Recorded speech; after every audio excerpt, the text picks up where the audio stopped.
Queridos irmãos, queridas irmãs, então dando sequência, esse vídeo é de número 457. Graças a Deus, uma amiga minha, agora acertei o rumo aqui agora. Diálogo com as sombras, Hermínio Miranda. Então, magos e feiticeiros, esse é um tema gostoso. O livro todo, né? Muito gostoso. Nos encontramos na página 152. Então, continua aqui.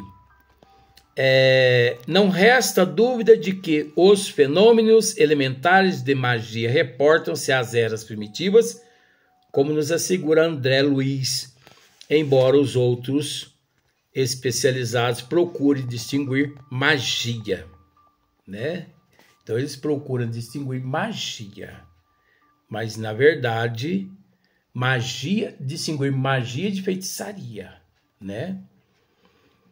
E ainda veremos isto um pouco adiante. A Enciclopédia Britânica lembra que o termo inglês para esta última witchcraft, olha só para você ver o termo. Em inglês para esta última, witchcraft, quer dizer a arte ou ofício do sábio, de vez que a raiz semântica da primeira seção da palavra wit está associada com a palavra wit, quer dizer saber. Olha para você ver que coisa. Realmente os magos originários,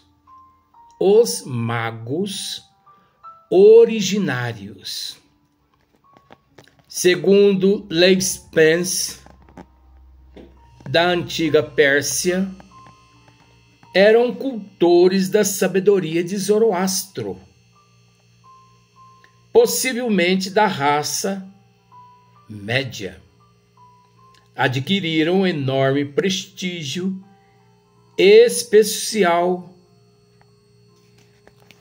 especialmente ao que parece, pois que Ciro o institucionalizou ao fundar o Império Pérsia.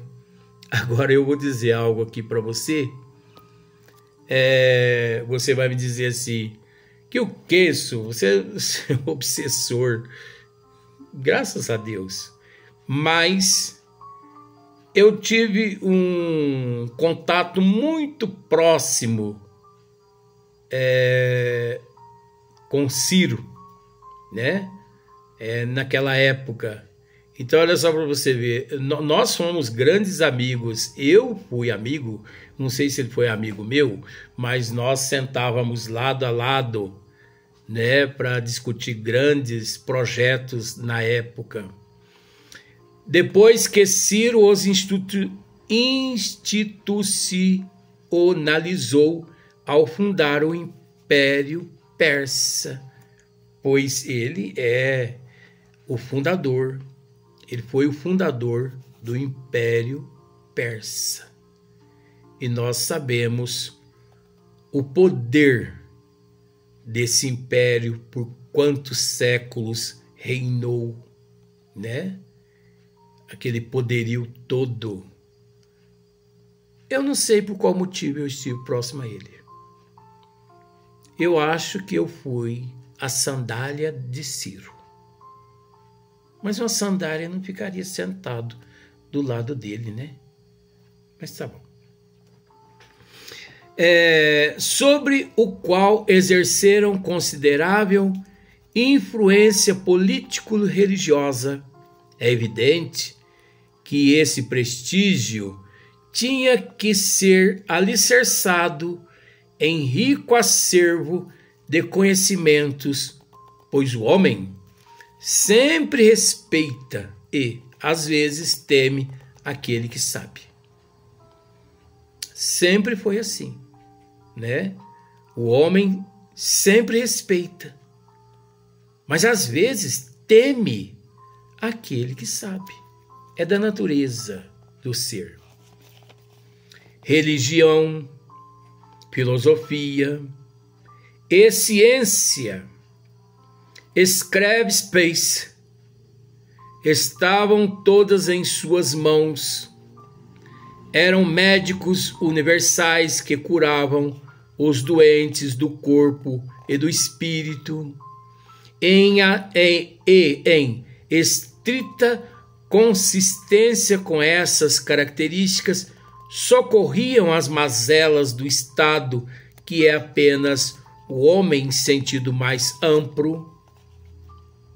Podemos também classificar esse meio como a magia e não a feitiçaria, né? Distribuíram-se em 3 graus: os discípulos, os professores e os mestres. Olha para você ver, distribuíram-se em 3 graus: os discípulos, os professores e os mestres. O que vale dizer que o conhecimento de que dispunham os grandes mestres eram ministrados por processos iniciáticos. É lógico que aqui Hermínio Miranda está falando-se de magia, mas não de feitiçaria. A magia do conhecimento, a magia do eu, a magia da evolução, a magia do progresso, a magia da transformação, a magia da mudança espontaneamente. À medida que o discípulo revelava condições de absorvê-lo e aplicá-lo rigorosamente, segundo os métodos e interesses da ordem,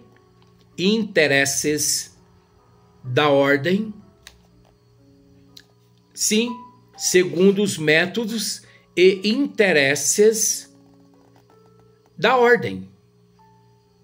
Não é segundo os métodos e interesses da ordem, e sim interesses. A organização correspondeu generosamente ao apoio que recebeu de Ciro,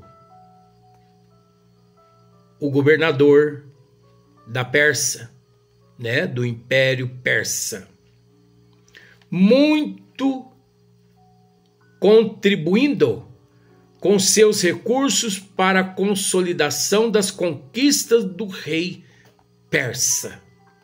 Mas por volta do ano 500 a.C., entrou em desagregação, especialmente por causa da tenaz perseguição de Dário e Starpes. Emigrações em massa espalharam-nos pela Capadócia e pela Índia. Também tive a oportunidade de conhecê-lo, Dário, né? Mas ainda era uma força respeitável ao tempo de Alexandre o Grande. Tive a oportunidade também de conhecer esse caboclo, Alexandre o Grande.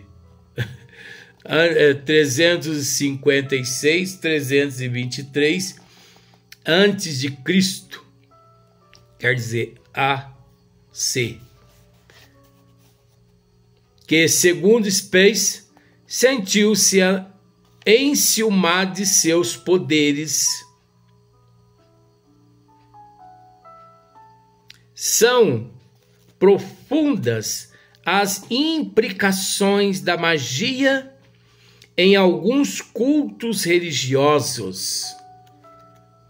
É lógico que nós estamos, de certa forma, tentando tirar o véu que encontra-se sob e também sobre a natureza de Deus, tentando mostrar a magia da vida. A magia. Mas, naquela época, já existia a distorção. Naquela época já existia a distorção. Distorciam as leis. É da natureza do ser humano. Devido ao orgulho, o egoísmo, a inveja e o ciúme e a arrogância. Isso sempre existiu na Terra, devido ao primitivismo, que no ano de 2024 nós ainda presenciamos. São profundas as implicações da magia em alguns cultos religiosos, mas essa implicação aqui é a magia e a feitiçaria. Essa que eles dizem é a magia negra. Mas anterior à magia negra e à magia, a feitiçaria, existe a magia divina, que é o despertar dos desígnios, das leis, da natureza do Criador. Esta sim que nós devemos buscar. Porque quem busca o despertar da consciência, busca a Deus, em vez de buscar o teu irmão para degolá-lo. Quem busca a Deus não busca o teu irmão para matá-lo através do voodoo, porque isso é ignorância. Isso é primitivismo. Então, veja bem, mais intensamente, é claro, nos primitivos, olha só, mais intensamente nos primitivos, tanto quanto na medicina, na astrologia, no magnetismo, na alquimia, e em certas correntes místicas que prevalecem até hoje. É óbvio que prevalece até hoje essa magia, essa feitiçaria mística. Não é verdade? Na astrologia, no magnetismo, na alquimia, e em certas correntes místicas que prevalecem até hoje. Mas por que prevalece até hoje? Porque é necessário? Não. Porque nós não necessitamos mais, vou usar esse termo, mas não há necessidade desse termo. Nós não necessitamos mais desses elementos, devido nos encontrarmos na condição do racional. Nós já raciocinamos. Nós somos seres dotados, parcos de inteligência. Parcos porque encontra-se no princípio da inteligência. Nós já raciocinamos. Nós já sabemos, em partes, distinguir, separar o joio do trigo. Nós sabemos já o que é certo do que não é certo, mas se às vezes nós optamos por aquilo que não é certo, porque nós ignoramos os desígnios do Criador, achando que somos melhor e mais poderosos do que o Criador. Mas é preciso dizer que, conforme já dissemos em vídeos anteriores, esta situação, ela satisfaz aqueles que, de acordo com esse nível, semelhante atrai semelhante, devido à desigualdade evolutiva. Porque há aqueles que não necessitam mais. Espíritos de escola, eles não necessitam mais dessa magia, dessa feitiçaria, magia negra. Eles não necessitam mais desse magnetismo da astrologia, da alquimia. Eles não necessitam mais, né? Então veja bem, Levi Spence declara no seu erudito verbete que, a seu ver, misticismo, Levi Spence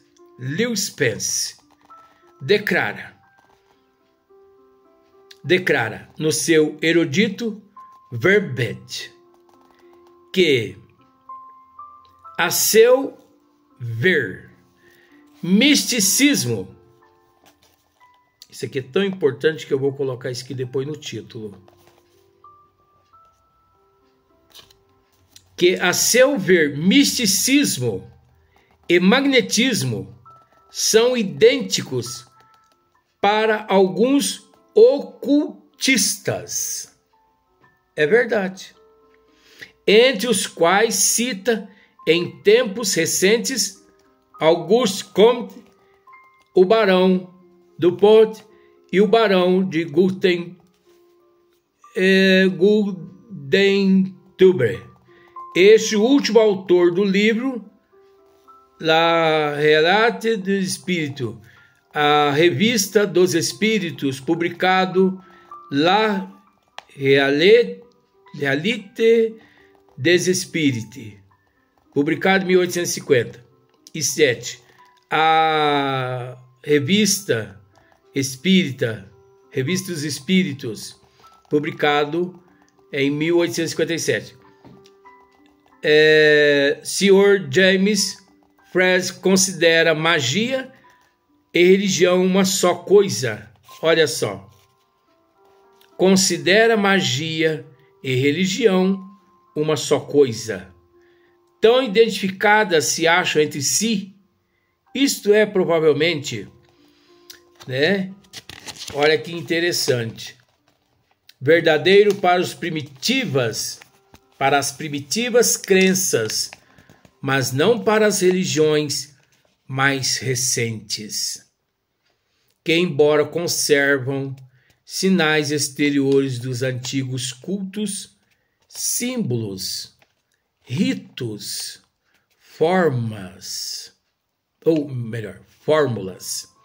encantações, perderam contato com os seus aspectos esotéricos. De fato, eles perderam o contato com os seus aspectos esotéricos.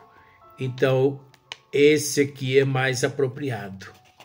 Um conceito reproduzido por Spence informa-nos que o apelo aos deuses constitui prática religiosa, enquanto a prática da magia tenta forçá-los à complacência.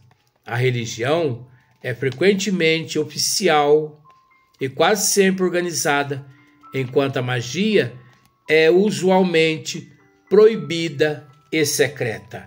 Mas você observa que tentamos no vídeo anterior mostrar a verdadeira magia da vida, que não tem nada a ver com a magia, com a feitiçaria, com a magia negra, com a astrologia, com a alquimia e por aí em diante.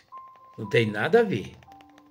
Mas nós tentamos mostrar a verdadeira magia, como, quando for possível, nós vamos tentar mostrar a importância e o significado do belo, do maravilhoso, do belo, que é Deus. O maravilhoso, o belo é Deus em toda a tua criação. Da mesma forma, esse belo que é Deus, a inteligência suprema, a causa primeira de todas as coisas, é o mesmo que atua magia em todos os quadrantes da evolução. Embora Space nos fale da magia na Pérsia, aí ele já está se referindo à magia, à feitiçaria na Pérsia. Sabemos que ela floresceu amplamente no Egito, muito antes da época citada na sua obra, Os Livros Mediúnicos de Rochester. Vários deles publicados pela Federação Espírita Brasileira narram com minúcias de extremo realismo processos terríveis de magia e ocultismo. Aí sim, nas obras de Rochester, cita de fato vários casos, como que na época essa magia negra, esse feitiço era promovido, como que se dava. É preciso entender uma coisa, gente.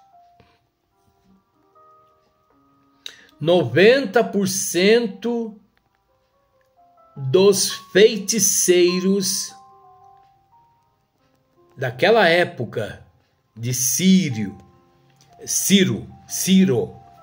e de Dário, né, da Pérsia, Ciro da Pérsia, 90% deles hoje na atualidade nascem ou com o passar do tempo eclode em seus corpos físicos câncer generalizado, câncer fulminante, principalmente câncer ósseo, câncer na massa encefálica, a leucemia, aquela leucemia que quando se descobre, com alguns meses a pessoa retorna à pátria espiritual. Então, 90% desses feiticeiros na época que atuava para o mal, que praticavam, né, esses ritos, que praticavam esses rituais, que é o mesmo que ritos, hoje nós os vemos aqui na Terra, nós os reconhecemos aqui na Terra, mas para isso é preciso ter conhecimento de causa e de efeito, que não é fácil, porque o processo é muito complexo. Então nós os reconhecemos através dessas pessoas que se definham através do câncer. é uma forma de expurgar, porque nós sabemos que o corpo físico significa uma válvula de escape. Se você ainda não escreveu isso aí, escreva. O corpo físico significa uma válvula de escape da alma infectada, intoxicada. O corpo físico é uma válvula excretora da alma, do espírito que mergulha no corpo físico. O corpo físico é uma válvula excretora. Então nós devemos dar graças a Deus quando uma enfermidade surge em nosso corpo físico. Por que graças a Deus? Porque é sinal que um expurgo ali está ocorrendo. E de forma que, enquanto esse expurgo não ocorrer 100%, nós não quitamos os nossos débitos perante a providência divina. É preciso dizer também que ninguém reencarna para sofrer. O sofrimento é escolha nossa, porque quem não vem pelo amor, vem pela dor. Se você quiser escrever isso também, eu repito. Ninguém reencarna para sofrer. O sofrimento é escolha nossa, pois quem não vem pelo amor, vem pela dor. Aí você pode me dizer assim, mas como? Como que tá os meus débitos de vidas, de existências passadas? Tem que ficar atento porque tem muitas fiscais observando o que eu falo. Graças a Deus, porque são pessoas, né, atentas.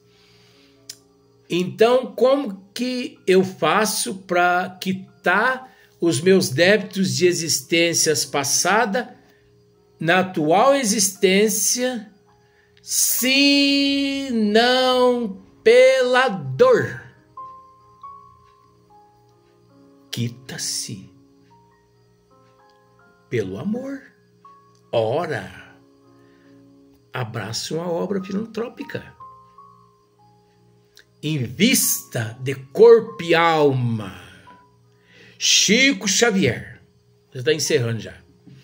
Chico Xavier, toda vez que ele percebia angústia, melancolia, depressão aproximando-se, porque Chico também sentia depressão de vez em quando. Só que ele não tomava medicamento, barbitúricos. Chico não tomava medicamento de faixa preta. Nada contra. Quem precisa, tome. E só deixe tomar se o médico se pedir, viu? Não vai confiando em algum espírito por aí, não. Você não precisa tomar mais o medicamento. Então, Chico, quando percebia que a dona depressão vinha chegando, ele tomava um banho, vestia uma roupa e para as periferias de Uberaba. Ele ia abraçar os pobres financeiramente, os pobres espiritualmente.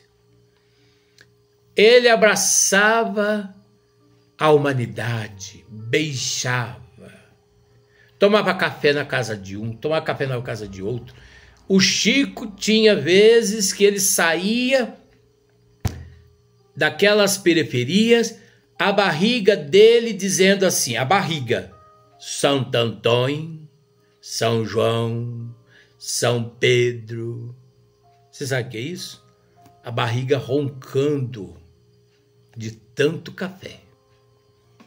Mas ele tomava café em quase todas as casas que ofereciam a ele. Ele abraçava as crianças, as jovens, as mães, os rapazes, os homens, e os beijavam no rosto. Aquele beijo mais gostoso. Porque não tem beijo mais gostoso do que aquele no rosto. Quando beijado com a alma. Porque quando não com a alma, é nojento. Fica impregnado de bactéria aqui no rosto da pessoa. Agora, quando o beijo é com a alma, a pessoa se sente revigorada e aquele que o beijou se sente revigorado. É o amor, acima de tudo.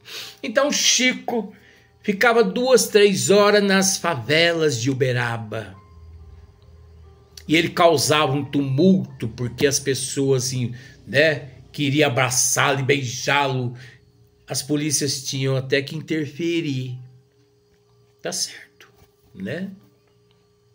E Chico, depois de 2, 3 horas, voltava ao seu lar. Tomava um banho, se sentava e ia psicografar. Com Humberto Campos, André Luiz, Alta de Souza, Sheila, Meimei, Bezerra de Menezes e por aí em diante ia. E a depressão sumia. Por isso que um dia alguns jovens procuraram o Chico e fizeram-lhe algumas perguntas. Chico, qual o melhor exercício? Todos pensavam que o Chico ia dizer: o melhor exercício é o da natação. O melhor exercício, naquela época não tinha ainda não, né, esses exercícios de hoje em dia, né? Halterofilismo, essas coisas. Ah, não, tinha sim.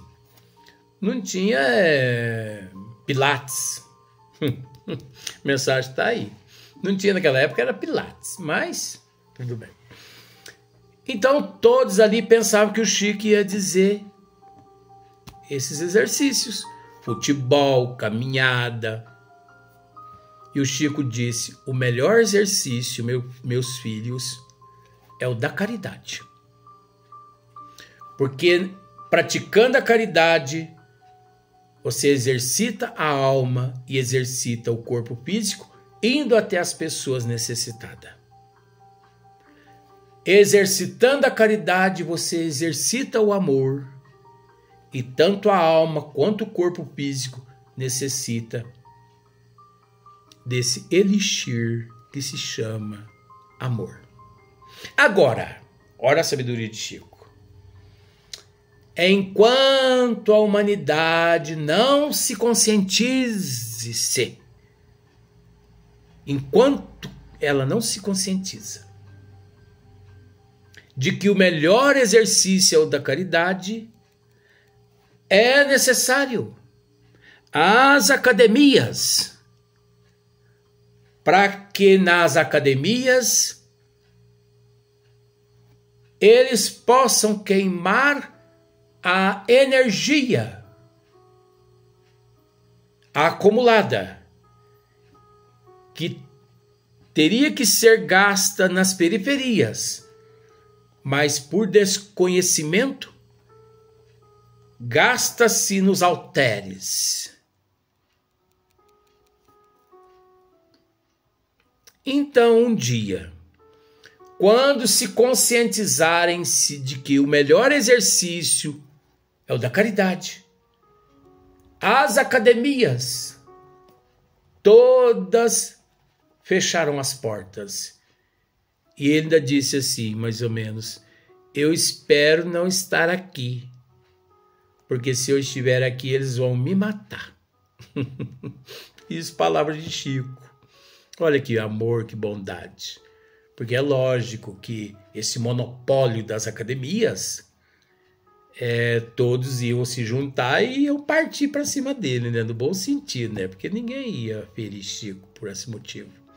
Mas ele estava com isso dizendo a mentira? De jeito nenhum. Façamos o amor. Desejamos o amor. Porque nós somos responsáveis pelo que falamos, desejamos e pensamos. Então, até o próximo vídeo, onde daremos sequência nesse assunto tão maravilhoso. Você nem imagina quanta coisa há ainda pela frente.